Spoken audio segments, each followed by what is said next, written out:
Okay friends, welcome back to my channel chemical engineering basics. तो last video में हमने देखा था कि ग्रीन फील्ड प्रोजेक्ट और एक ब्राउन फील्ड प्रोजेक्ट के बीच में डिफरेंस क्या होता है। अभी हम, जैसे मैंने पिछले वीडियो में कहा था कि अब हम green field projects overall develop कैसे करते हैं राइट फ्रॉम द स्क्रैच। हम एक एक करके हर एक स्टेप को हर एक नेक्स्ट वीडियो में देखते जाएंगे।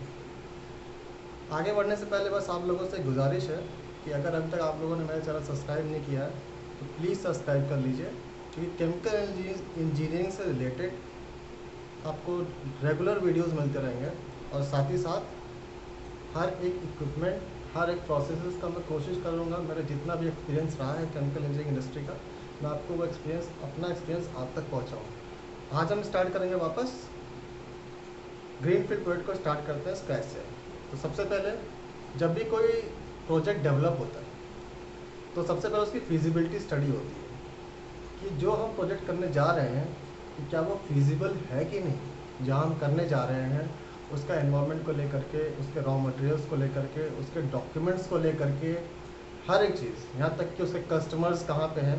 अगर मैं आज यहाँ पे कुछ मैन्युफैक्चर कर रहा हूँ लेकिन इंडिया में उसकी कोई खास कस्टमर्स नहीं है, वो जो है उसके कस्टमर्स अगर आउट ऑफ इंडिया हैं, तो मेरे लिए ज़्यादा बेनिफिशियल होगा कि मैं उसका जो प्लांट मुझे लगाना है, जो प्रोजेक्ट लगाना है, वो बाहर लगाऊँ ताकि मेरा मैक्सिमम ट्रांसपोर्टेशन कॉस्ट बच जाए।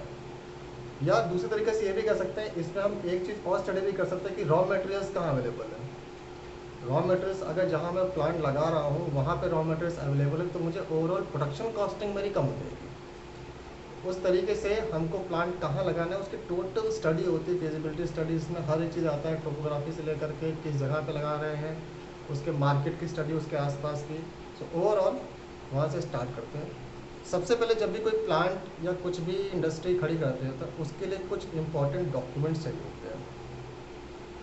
हम फिलहाल बात कर रहे हैं एक कंपनी खड़ी करने की, तो केमिकल कंपनी की बात कर रहा हूँ। तो जब भी कोई केमिकल कंपनी खड़ी होती है, वहाँ पे जब प्रोडक्शन करना होता है, सबसे पहले राइट फ्रॉम द स्क्रैच उसका जब बनाना स्टार्ट करेंगे तो वो स्टार्ट करने के पहले कुछ डॉक्यूमेंट्स की हमको ज़रूरत पड़ती है।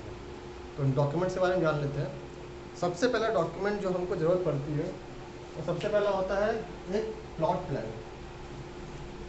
प्लॉट प्लान एक्चुअली में क्या होता है कि हम जो भी चीज़ डेवलप कर रहे हैं उसका कुछ एरिया होगा, कुछ बाउंड्री होगा। उस बाउंड्री में हम जो जो चीज़ें लगाने वाले हैं, जैसे कुछ एरिया बनाने वाले हैं जहाँ पे टैंक फार्म एरिया रहेगा, या कुछ सोचने वाले हैं कि यहाँ पे ये प्रोडक्शन का पार्ट रहेगा, या कहीं पे स्पिनिंग का पार्ट रहेगा, कहीं पे वेयर हाउस रहेगा। तो ये हर एक चीज़ को उस प्लॉट प्लान पे एक मैप के जैसे उसको डेजिग्नेट कर देते हैं। एक्चुअल में देखने में कैसा होता है कि आपको जैसे समझाओ कि जब आप गूगल मैप पे देखते हैं, ऊपर से गूगल मैप पे आप देखते हैं तो उसमें आपको दिखाई देता है कि यहाँ से नदी बह रही है, यहाँ से रास्ते जा रहे हैं, यहाँ पे घर है, यहाँ पे खुला खेत है। तो वो भी एक्चुअली में ऐसे ही दिखता है कुछ, जो कि पेपर पे बनाया जाता है कि कौन सी चीज़, कौन सा एरिया किस चीज़ के लिए डेजिग्नेट किया हुआ है। तो प्लॉट प्लान में सबसे पहले ये आता है कि ओवरऑल हमको टोटल दिखता है कि जहाँ पर टोटल एरिया है उस एरिया में कौन सा डिपार्टमेंट या कौन सा से अगर मुझे ढूंढना कि वेयर हाउस कहाँ पे, तो हम उसको देख के बता सकते हैं कि अच्छा वेयर हाउस इस पूरे एरिया के वेस्ट कॉर्नर के टॉप में है, इस साइड में, वेस्ट साइड से टॉप में, north side, north west direction में है। तो प्लॉट प्लान में ये सब रहता है कि कौन सा एरिया किस चीज़ के लिए डेजिग्नेटेड है, रास्ते जाने के लिए कहाँ से है, मुझे कौन सा रास्ता फॉलो करना चाहिए, कि टैंक फार्म एरिया की साइड से मुझे नहीं जाना है, शॉर्टेस्ट रूट कौन सा हो सकता है। प्लॉट प्लान में आप ये सब कुछ देख सकते हैं। यहाँ तक कि आपको ड्रेनेज लाइन्स भी आपको दिखाई जाती हैं, आपके सारे रास्ते हैं, हॉस्पिटल कहाँ पे है आपका, कहाँ पे सिचुएटेड, हमने कहाँ बनाया है। तो जब सबसे पहले ये सब चीज़ डिसाइड हो जाता है, उसका प्लॉट प्लान बन जाता है, तब जा कर के हम स्टार्ट करते हैं कभी भी कमीशनिंग। इसके बाद आता है आपका PNID एंड PFD। मैं दोनों की बात एक साथ करता हूँ। PFD क्या होता है, पहले मैं PFD की बात करता हूँ। PFD में क्या होता है, PFD होता है आपका process flow diagram. Process flow diagram actually में कब डेवलप होता है, जब हम कोई भी प्लांट लगाने जा रहे हैं तो सबसे पहले ये भी डिसाइड होता है फिजिबिलिटी स्टडी में कि हम कौन सी टेक्नोलॉजी यूज़ करने वाले हैं। और जैसे हम कहते हैं कि हमें कुछ यूरिया बनाना है, या कहते हैं कि कोई कोई पेस्टिसाइड, कुछ भी एक चीज़ केमिकल बनाना है, तो केमिकल बनाने के 3-4 रिएक्शंस हो सकते हैं, या हमारे पास 3-4 रॉ मटेरियल्स, अलग अलग रॉ मटेरियल से मिल करके भी वो बन सकता है। हर एक का प्रोसेस अलग होगा, 2 रॉ मटेरियल मिलकर भी बना सकते हैं और 2 अलग रॉ मटेरियल को यूज़ कर सकते हैं। अभी इस पूरी स्टडी में हम क्या देखते हैं कि कौन सा ज़्यादा इकोनॉमिकल है, इकोनॉमिकल कौन सा, किसमें हमको कॉस्टिंग सबसे ज़्यादा कम आने वाली है। उस तरीके से फिर हम पहले उसका डिसाइड करते हैं कि कौन सा केमिकल रिएक्शन को हम यूज़ करेंगे इस पूरी कंपनी के अंदर अपना प्रोडक्ट डेवलप करने के लिए।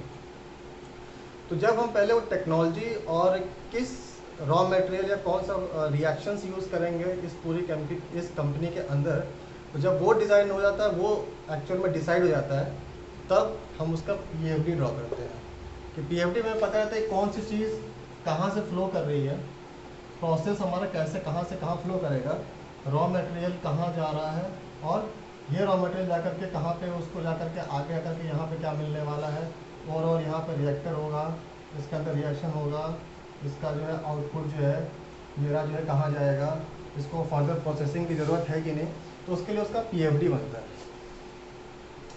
उसके बाद आता है पीएनआईडी।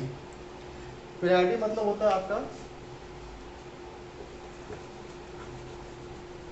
पीएनआईडी मतलब होता है प्रोसेस एंड इंस्ट्रूमेंटेशन डायग्राम। इसकी बात कर रहे हैं हम पीएनआईडी की। ये होता है आपका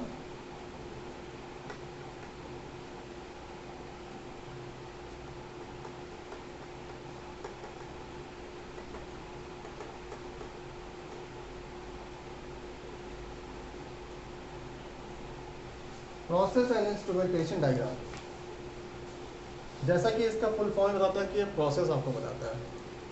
पीएनआईडी के अंदर आपको डिटेल में मिल जाता है कि एक्चुअल में मेरा प्रोसेस कहाँ से कहाँ फ्लो कर रहा है, मेरा यूटिलिटीज़ कहाँ से कहाँ जा रही हैं, कौन सी यूटिलिटी कहाँ आके मिल रही है, लाइन कौन सी है, लाइन का मेक क्या है, लाइन का साइज़ क्या है। तो एक पीएनआईडी एक डिटेल हमको बताता है कि जो प्लांट हमारा डेवलप होने वाला है उसमें क्या क्या इक्विपमेंट लगने वाले हैं। तो पीएनआईडी कई पार्ट में बनता है, ऐसा नहीं कि एक पीएनआईडी में सब कुछ मिल जाएगा आपको। हर एक इक्विपमेंट का उसका खुद का एक स्पेसिफिक पीएनआईडी होता है, उससे रिलेटेड कनेक्टिंग लाइंस, उसमें आने वाले utilities, and the second part instrumentation diagram इसके साथ जुड़ा हुआ है। मतलब उसके अंदर कौन कौन से इंस्ट्रूमेंट्स लगे हुए हैं, फ्लोमीटर लगा है, वॉल्स लगे हैं, किस टाइप का वॉल लगा है, कंट्रोल वॉल लगा है, उसके साथ अगर कोई कंट्रोल लगा है उसके साथ उसका लॉजिक साथ में किसके साथ कनेक्ट हो रहा है। तो ये सब चीज़ें इसके अंदर आपको डिटेल में मिल जाती हैं। मतलब हम पीएनआईडी अगर हम पढ़ना जानते हैं, जो पीएनआईडी देखना जानते हैं, तो आपको देख के बता सकते हैं कि पीएनआईडी में कि अच्छा ये वॉल किस मेक का है, जो लाइन जा रही है ये लाइन कितने साइज़ की है। हम पीएनआईडी देख के रहते हैं, हमको फील्ड में जाने की ज़रूरत नहीं है। पीएनआईडी को यूज़ करके हम फील्ड में आराम से ढूंढ सकते हैं कौन सी चीज़ कहाँ है, क्योंकि जैसा आपका पीएनआईडी ड्रॉ होता है उसी के हिसाब से उसका रेप्लिका आपको फील्ड में मिलता है। तो इसलिए पीएनआईडी जो है फिर एग्जिस्टेंस में आती है जब हम ग्रीन फील्ड प्रोजेक्ट को स्टार्ट करते हैं, उसके पहले हमको डॉक्यूमेंट्स में चाहिए। नेक्स्ट आता है आइसोमेट्रिक्स। आइसोमेट्रिक्स में क्या होता है, पीएनआईडी एक ओवरऑल आपको पूरा इक्विपमेंट का पूरा एरिया बताएगा कि इस पूरे में क्या क्या है। जैसे मैं कहूँ कि ये एक लाइन है, इसके अंदर एक कंट्रोल वॉल्व है, आगे जाकर के एक वॉल्व है,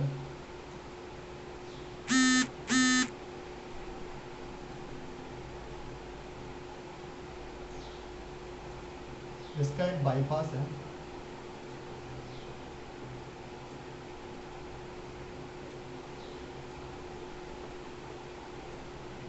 इसमें एक ड्रेन पॉइंट दिया है। ये सिर्फ इतना सा कह रहा हूँ, और ये लाइन आगे जाकर के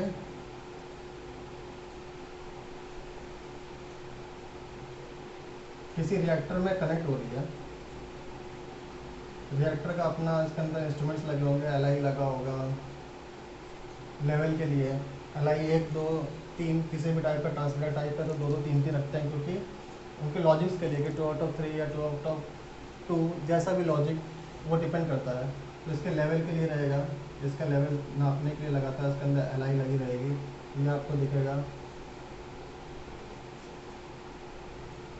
फिर इसके आउटपुट में वॉल्व है और यहाँ पे पंप लगा हुआ है। इस पंप का डिस्चार्ज कहीं जा रहा है, ये लाइन कहीं से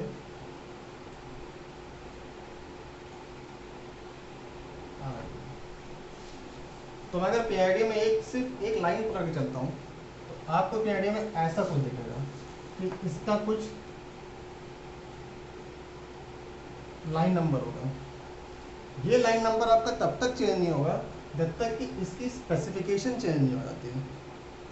जहाँ पे इसकी स्पेसिफिकेशन चेंज हो जाएगी या ब्रेक हो जाएगी, मतलब कहते हैं यहाँ तक ये लाइन एक सिंगल स्पेसिफिकेशन की है, इस पूरी लाइन का यहाँ से लेकर के यहाँ तक का आपका लाइन नंबर सेम रहेगा। अगर मैं कहता हूँ इसके आएगा लाइन साइज चेंज हो गया या कुछ भी स्पेसिफिकेशन चेंज हो गई, ये जो होगा यहाँ पे जो इसका लाइन नंबर होगा ये अलग होगा। पीएनआईडी में कुछ आपको ऐसा दिखता है, मैं आपको पीएनआईडी दिखाने की कोशिश कर रहा हूँ, फिर मैं आपको आइसोमेट्रिक समझाता हूँ।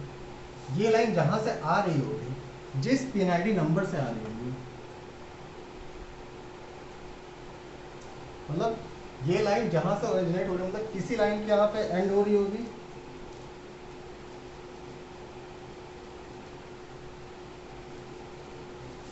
मतलब क्या है कि ये लाइन जो है लास्ट पीएनआईडी में कहाँ से ओरिजिनेट हुई है, कहाँ पे वो उस पीएनआईडी में एंड हो रहा होगा और यहाँ पे स्टार्ट हो रहा होगा। तो यहाँ पे जो नंबर दिया रहता है, उस नंबर का पीएनआईडी अगर आप खोलेंगे तो आपको ये लाइन उस पीएनआईडी में वहाँ से मिल जाएगी, कनेक्टिंग लाइन। इसी तरीके से ये लाइन आगे आई है, मैंने आपको बताया कंट्रोल लगा है, बाईपास लगा है, ड्रेन पॉइंट लगा है, एक बाईपास है। ये आता है एक रिएक्टर के अंदर, रिएक्टर का कुछ नंबर होगा, जिस भी तरीके से उसका आपका नॉमेनक्लेचर होगा, कुछ भी कह सकते हैं MH201 एनीथिंग, या RX कहते हैं। रिएक्टर के लिए मैक्सिमम RX कई जगह आप यूज़ करते हैं, RX201। मैंने कहा RX201 ये है रिएक्टर, इसके आगे एक लाइन नंबर दिया, ये पंप का कुछ नंबर दिया होगा, तो ये 502 कुछ भी नंबर दे सकते हैं। फिर ये आगे जा रहा है एक पीएनआईडी के अंदर। तो ये तो मैंने एक पीएनआईडी का बहुत छोटा सा पार्ट दिया है। अभी इसके अंदर और भी जितनी भी कनेक्टिंग लाइन्स होगी, यहाँ से कोई लाइन कनेक्ट हो जाएगी, यहाँ पे एक और रिएक्टर होगा, एक और हीट एक्सचेंजर लगा होगा, एक कूलर लगा होगा, एनी टाइप का, ये सब चीज़ एक पीएनआईडी के अंदर आपको मिलेगी। अभी आइसोमेट्रिक्स के अंदर क्या होता है, आइसोमेट्रिक्स में एक पीएनआईडी का छोटा सा पार्ट हम मान लेते हैं कि ये पार्ट मैंने ले लिया है,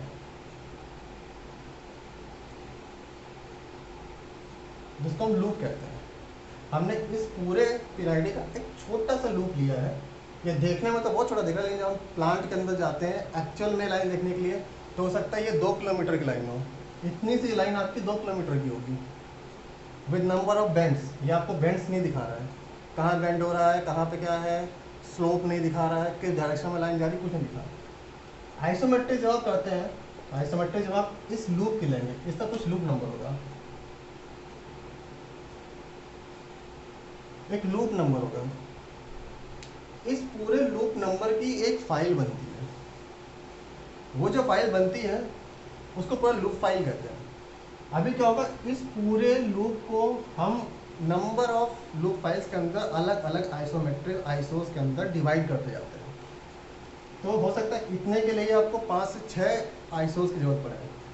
आइसो के अंदर क्या होता है, अब मैं थोड़ा सा आपको आइसो का भी एक रफ आइडिया दे रहा हूँ कि आइसोमेट्रिक्स दिखता कैसे है।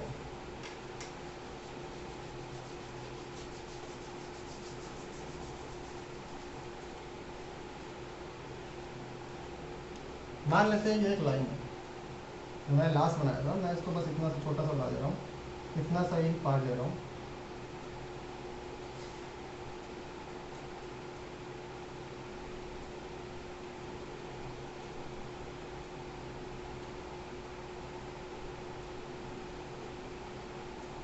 मैं सिर्फ इतने ही पार्ट का एक आयत बनाता हूँ।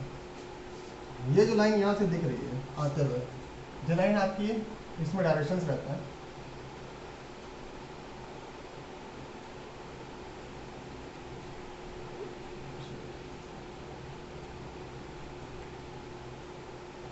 ऐसे डायरेक्शंस देखें। अभी क्या होगा, ये लाइन आपकी ऐसे 3D में दिखाता है कि ये लाइन 3D में आ रही है, नॉर्थ डायरेक्शन में जा रही है। आपको दिख जाएगा कि ये नॉर्थ साइड में आगे है, यहाँ से इसके अंदर एक स्लोप आया, 90 डिग्री का स्लोप आया, ये जा रहा है इस साइड में, आगे जाएगा, इसके अंदर एक वॉल लगा है, फिर इसका डायरेक्शन आएगा। ये एक्चुअली 3D में रहता है। ये वॉल लगा है, ये लाइन आगे निकली, इसके अंदर एक कंट्रोल वॉल लगा है,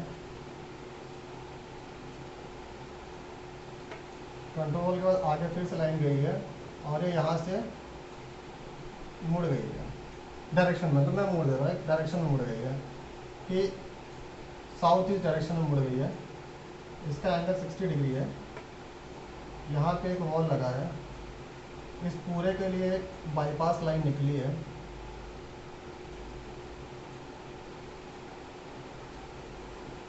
वहाँ करके यहाँ जुड़ी है, वट एवर इट इज, और उसके अंदर एक ड्रेन पॉइंट लगा है। ऐसा मीन्स आपको एक 3D व्यू देता है। मैंने जितना सा लुक बनाया है एक छोटा सा, इसका आपको एक 3D व्यू दिखाई देगा कि 2D पेपर के ऊपर, पेपर का ऊपर 2D है, लेकिन एक्चुअल में क्या होगा, इस एक्चुअल 2D पेपर के ऊपर आपको 3D ड्राइंग ड्रॉ रहती है।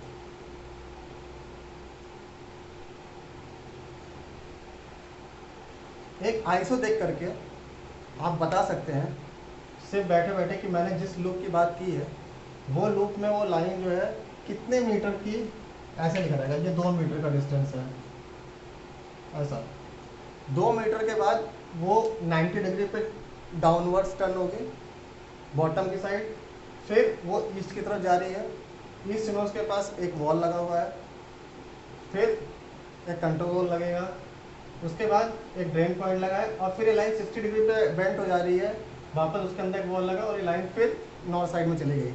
मीन्स आप देख करके बता सकते हैं कि एक्चुअल में ये ड्राइंग जैसा फील्ड में मुड़ा हुआ है एकदम एग्जैक्टली। P90 के अंदर आपको सिर्फ 2D रिप्रेजेंटेशन रहता है, मतलब आपको वहाँ पे कितने का बेंट है, कितने क्या है, वैसा कुछ नहीं। अच्छा, इसमें भी आपको ये क्लियरली मेंशन रहेगा कि ये वॉल किस टाइप का है, उसके अलावा ये लाइन की साइजिंग क्या है, मटेरियल क्या है, तो ये सब चीज़ें हम आईएसओ के अंदर देख सकते हैं, इसलिए आईएसओ की हमको जरूरत होती है। सो ड्यूरिंग प्री कमीशनिंग हमको ये सारे डॉक्यूमेंट्स हमारे पास होने चाहिए। लास्ट जो डॉक्यूमेंट आता है वो होता है जीए ड्राइंग्स। जीए ड्राइंग्स होता है मतलब जनरल अरेंजमेंट।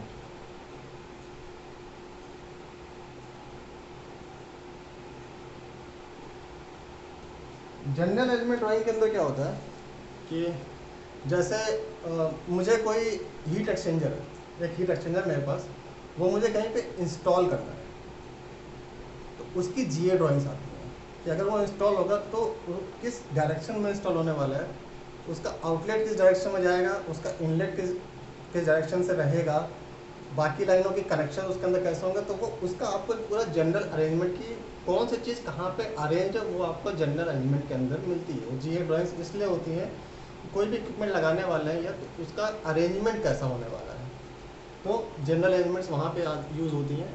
तो finally these are all the document that we'll need while pre commissioning and commissioning and also after commissioning. P90s आपकी हमेशा आपके पास रहती है, PFD आपके पास हमेशा रहेगा, प्लॉट प्लान आपके पास हमेशा रहता है, isometrics you'll always have to refer. लेकिन आइसोमेट्रिक्स की उतनी ज़रूरत जो है बाद में नहीं पड़ती है, until unless we have some issues की हमको वापस से देखना था, कुछ रेफ़र करना था इन दी हिस्ट्री की हमने क्या चीज़ पहले लगाई थी, कुछ अरेंजमेंट्स हो जाते हैं, कुछ अमेंडमेंट्स आ गए हैं। And GA drawings of course ये आपके पास हमेशा रहता है कि आपका इक्विपमेंट का कोई नया इक्विपमेंट इंस्टॉल करना है तो उसके लिए। So these are just the document जिनकी मुझे बात करने थे कि हम क्या क्या चीज़ें हमको यूज़ करनी है whenever we are going into pre commissioning and commissioning. So that was all for today.